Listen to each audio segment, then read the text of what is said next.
বাংলাদেশের রাজনীতিতে আবারও নির্বাচন নিয়ে ধোঁয়াশা। নির্বাচন কি আদৌ হবে নাকি ঘোষণার মধ্যে আটকে থাকবে? কোন কোন দল সংস্কারের দাবি তুলছে? কেউ চাইছে গণভোট, আবার কেউ তুলছে পিআর পদ্ধতির প্রস্তাব।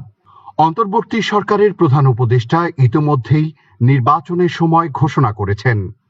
অনেক দলও সমর্থন জানিয়েছে। তারপরও এত সন্দেহ আর অবিশ্বাসের আবহ কেন? সব জল্পনা কল্পনা কাটিয়ে যদি লক্ষ্য থাকে অটুট, বিশ্বাস হৃদয়ে, হবেই দেখা হবে বিজয়ে। গানের মতোই দৃঢ়তা নিয়ে ত্রয়োদশ জাতীয় সংসদ নির্বাচন অনুষ্ঠানের লক্ষ্যে এগিয়ে যাচ্ছে নির্বাচন কমিশন। অন্তর্বর্তী সরকারের বেঁধে দেওয়া টাইম ফ্রেমে আগামী বছরের ফেব্রুয়ারির প্রথমার্ধে ত্রয়োদশ জাতীয় সংসদ নির্বাচনের সব প্রস্তুতি সম্পূর্ণ করেছে ইসি।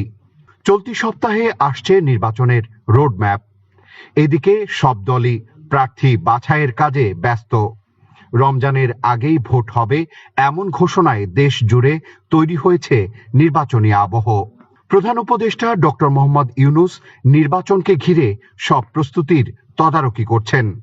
১.৫ লাখ পুলিশকে দেওয়া হবে বিশেষ প্রশিক্ষণ। নিরাপত্তায় মোতায়েন হবে ৬০,০০০ সেনা। এমনকি ডিসি এসপিদের নিয়োগও হবে লটারির মাধ্যমে।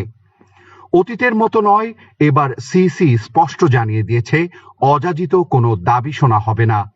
নির্বাচন হবে সুষ্ঠু, নিরপেক্ষ, সাংবিধানিক পথে। এই নির্বাচন শুধু সরকার বদলের নয়, এটি বাংলাদেশের গণতন্ত্র পুনঃপ্রতিষ্ঠার, অর্থনৈতিক স্থিতিশীলতা এবং সংস্কারের নতুন দিগন্ত উন্মোচনের নির্বাচন। নিঃসন্দেহে অধ্যাপক মোহাম্মদ ইউনূসই অন্তর্বর্তী সরকারের প্রধান হিসাবে সবচেয়ে যোগ্য ব্যক্তি। কিন্তু এখন প্রয়োজন একটি জনগণের ভোটে নির্বাচিত সরকার, যা স্বাধীন আকাঙ্ক্ষার বহিঃপ্রকাশ ঘটাবে। ২০২৬-এর ফেব্রুয়ারির নির্বাচন আমাদের জন্য সবচেয়ে বড় চ্যালেঞ্জ। একটি গ্রহণযোগ্য নির্বাচনই ফিরিয়ে আনতে পারে দেশের মর্যাদা আর নিশ্চিত করতে পারে জনগণের প্রকৃত বিজয়।